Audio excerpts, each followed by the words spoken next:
Has Formula One been boring in 2023? And if so, why is that?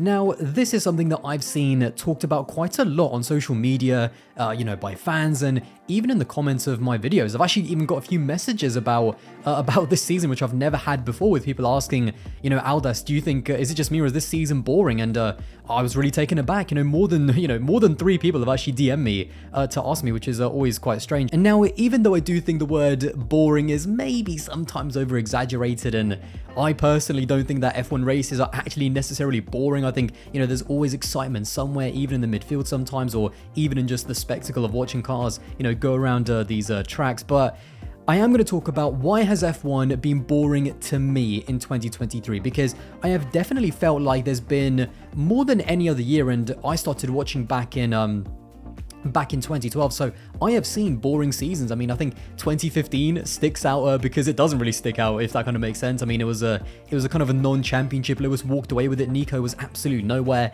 and the only thing I remember about that season is Seb in the Ferrari for the very first time, and kind of that being kind of the most exciting part of the season, and also Max making his debut, which was very exciting as well, seeing a 17-year-old absolutely kill it, up against world-class drivers. So that's the only thing that stands out about 2015, but it seems like 2023 is even worse than those years. I mean, in the past, we've had seasons like, obviously, where Mercedes walk it, like 2019 and 2020, but even in those seasons, I think I found, especially 2019, I don't think was boring at all. We had Charles Leclerc in the Ferrari, and a really competitive Ferrari. We had Max in a race-winning Red Bull as well, and even Valtteri, I think, had arguably his best ever season in 2019. So I think even in those kind of quote-unquote boring seasons, there is always something to look out for, but 2023 feels different for some reason, and what I've got here is just a few bullet points in terms of why the Formula One season to me has been a little bit boring in 2023. Now, I want to also, of course, know your thoughts as well. So when you finish watching the video, let me know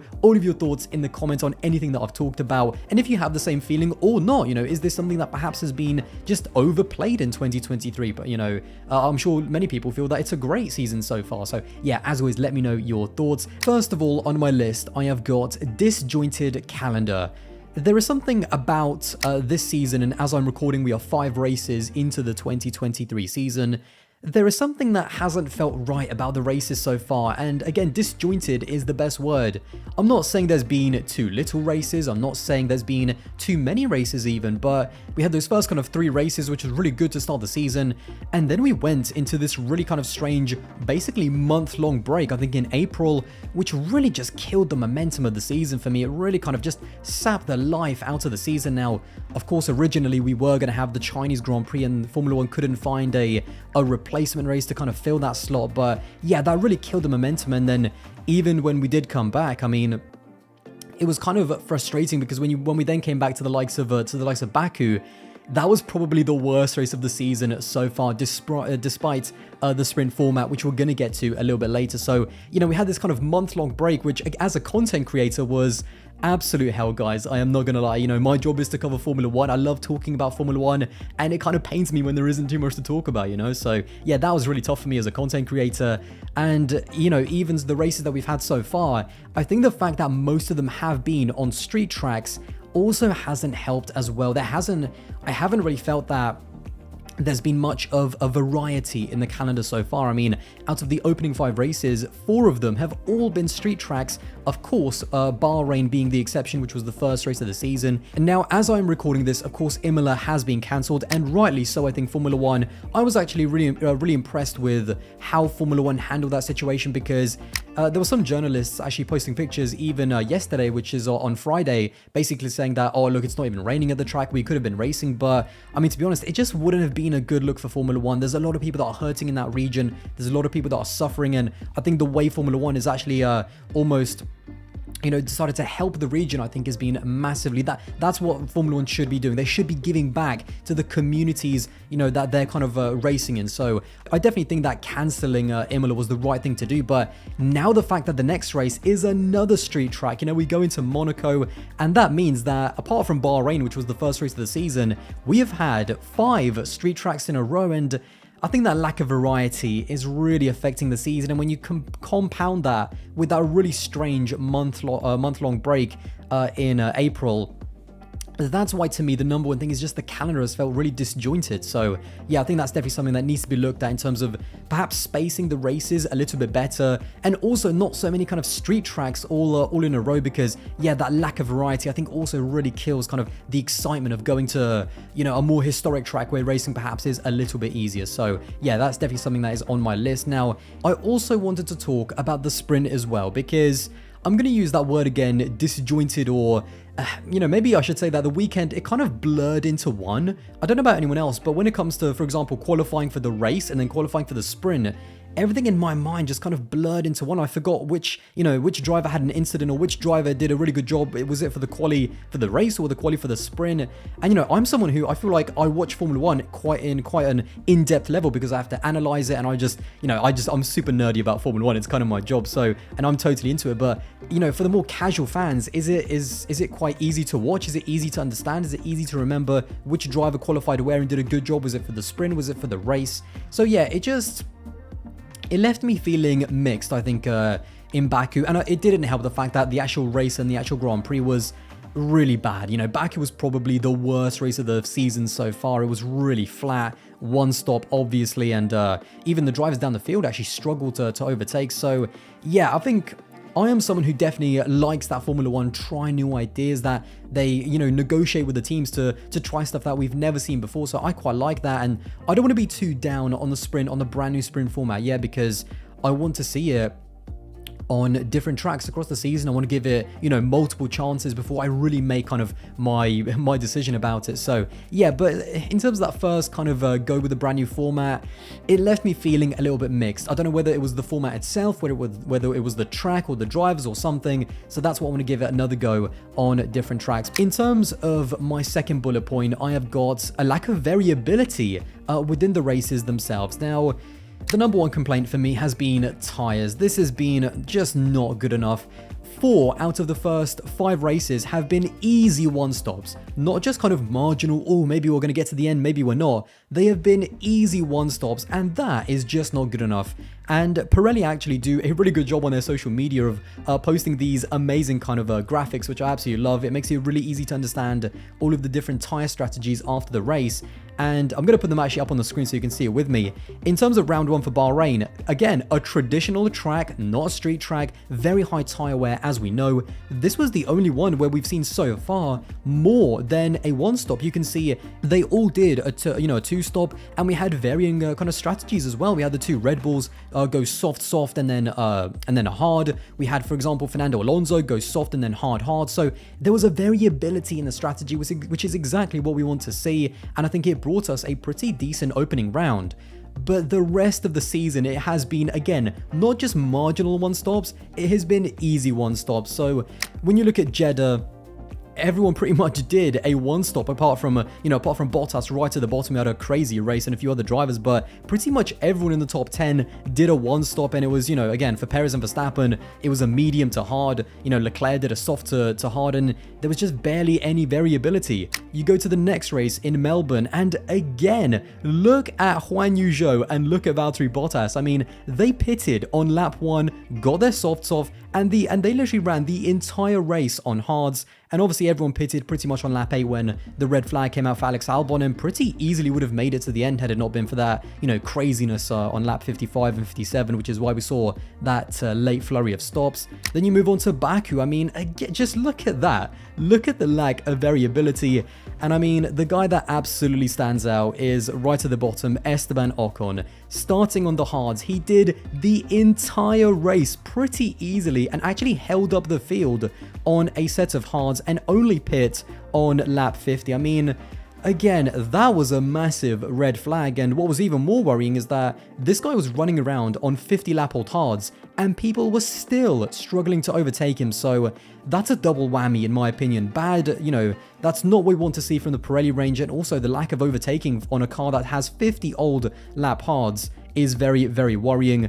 And then even, when you get to Miami, again, it's pretty much mostly one-stops. I mean, yes, there's kind of different strategies, as we saw, Max, he started on the hards and went kind of long and then ended on the mediums. The likes of Perez, Alonso, Russell and Sainz, they started on the mediums and then went to the hards. Lewis did what Max did, but again, another boring one-stop. And I go back actually to what Esteban Ocon did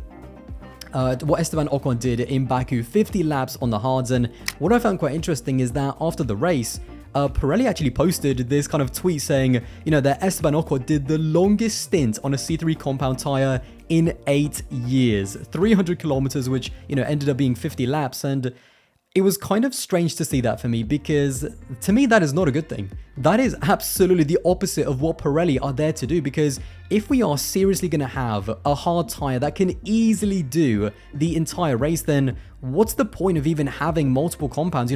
This is not something to be celebrated to me. Pirelli were brought in to make a tire, of course, that is safe, and that's the number one priority, but also one that encourages better racing. So yeah, I think Pirelli have really dropped the ball. The fact that we're celebrating drivers doing one-stops, or basically no-stop strategies, if we're being honest, that is just not good enough to me, and Pirelli seriously need to step it up. Now, I do understand that it is very difficult, of course, because Pirelli have only 6 tires for the entire season, and each of those 6 tires have to cover every single track, every single condition, and that is not easy. So I understand the job that Pirelli have is a big one, but yeah, I feel like the tires have been probably the biggest worry so far this season in terms of the lack of variability in the races, which I think has hurt the excitement quite a lot.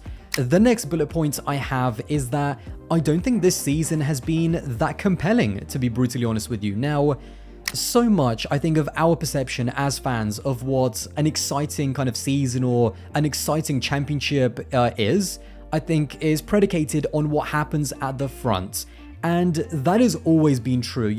Whenever we've seen dominance, whether it was from Ferrari in the early 2010s, or Red Bull in the early 2010s, or Mercedes in the late 2010s, people are always gonna, dominance is always going to lead to criticism, because as fun as it is to kind of get excited about Tsunoda battling with Kevin Magnussen for P10 in Jeddah, as cool as that is, and as important as that is for those drivers and those teams, we as fans, we focus 90%, I think, on the sharp end. We focus for the podium, we focus our attention for the race wins, the battle for the championship, because that is what Formula One is all about. And when you have a dominant team, it's always going to lead to criticism. That has always been true in Formula One, and it is never not going to be the truth. So I think more than blaming Red Bull or Formula One, when I look at Mercedes and Ferrari, I actually think that they have a lot of culpability in terms of why this season is perhaps as boring as it is, because I definitely expected more for those teams, because I totally understood, for example, Mercedes, as an example, in 2022 getting the regulations wrong and kind of falling back, because that can happen to any team. It doesn't matter how dominant you've been. Any team can get a set of regulations kind of wrong and fall down the order. But when you look at what's happened this year, it feels like, Mercedes, along with Ferrari, who were fighting for wins at the beginning of last year, it feels like they've fallen even further back than they were last year, which I think has just been the biggest hammer blow to the lack of variability and unpredictability and excitement. Even if you're a neutral, you want to see those teams kind of back up at the front and kind of give Red Bull a bit of a harder time. So yeah, hopefully they can at least develop a little bit throughout the season and maybe build to a stronger 2024, which unfortunately I think is the only way we're going to get a championship fight. But I think also, in terms of Aston Martin, then of course, who have been arguably the biggest story of the season and have given us kind of the most excitement, that a team has genuinely jumped up from the midfield to fight for podiums. What's quite strange is that even the novelty of Aston Martin finally fighting back for podiums with Fernando Alonso, exactly where a driver of that caliber belongs, even the novelty of Aston Martin, I think has started to wear off. It's almost like a normality now. So because of that kind of clutch of teams in the what I call the upper midfield, again, Aston Martin, Mercedes and Ferrari, because they are so close. And I do think one thing that is exciting is that in that fight for second place, I think we've got a really exciting battle on our hands. I think there's different races where perhaps Ferrari are a little bit stronger in the hands of Leclerc. I think Aston Martin overall is perhaps the stronger car, but in the races, I think Mercedes are right up there. So, but in quali, I think Mercedes are really struggling. So each car is kind of, they all have their kind of positives and negatives, which I think is very exciting. But when it's not for a race win, it just doesn't hit the same, It's not quite as exciting when it's only for a podium. It definitely feels like the stakes just haven't been as high this season, and I'm not really too sure why. But in terms of my last bullet point, this is arguably kind of the biggest one. unrealistic expectations. Now, not every single season is going to be 2021, and I think to a lot of new fans, in a weird way, it was almost a poison chalice for a lot of new fans that their first season was 2021, because it has been nothing but downhill since then. And for fans of Formula 1 that have watched for much longer than, 3 or 4 or 5 years, that's what Formula 1 is like. You are, 80% of the time, it is not going to be last lap deciders or last race, championship deciders. And ultimately, when I actually kind of looked at, if you look at 2021 and the decade before that, there has only been 2 seasons where I genuinely kind of look at those seasons as fantastic, great seasons where we had multiple teams and multiple drivers fighting for the title, and that was 2021 and 2012. And again, that is 2 seasons in the space of 10 years. Of course, there were other kind of really good battles. We had obviously Nico versus Lewis in the same team. We had a little bit of kind of Lewis versus Seb, although that kind of really fizzled out towards the end of the season, so it didn't really have that climax of 2012 and 2021. But I think as fans, when we see a season like 2021, we just want too much, don't we? We want every single season to be like that, and ultimately it's just not going to be. So because we have those kind of expectations in our minds that every season is going to be a classic, I think when we have seasons like this where there genuinely seems like there's less stakes, there's kind of, there's not as many compelling narratives, it really feels like an even bigger punch to the gut in terms of why the season feels a lot boring than perhaps other seasons as well. But the only kind of crumb of comfort I have for myself and for perhaps other fans who are finding the season boring is that this patch of what I would consider a boring season in Formula 1, when we do get to another exciting season, and we will at one point,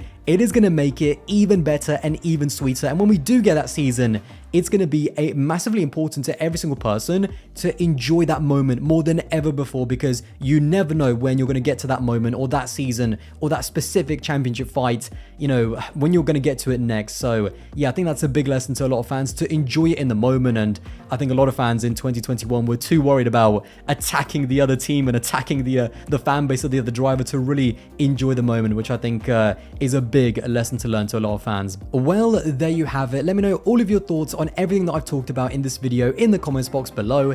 And if you had enjoyed this video and kind of this different format of a longer style, more podcast, I would say, style video, let me know about that as well. And if you did enjoy and want to support the channel, then don't forget to subscribe. That would be massively appreciated. And I'll see you in the next one.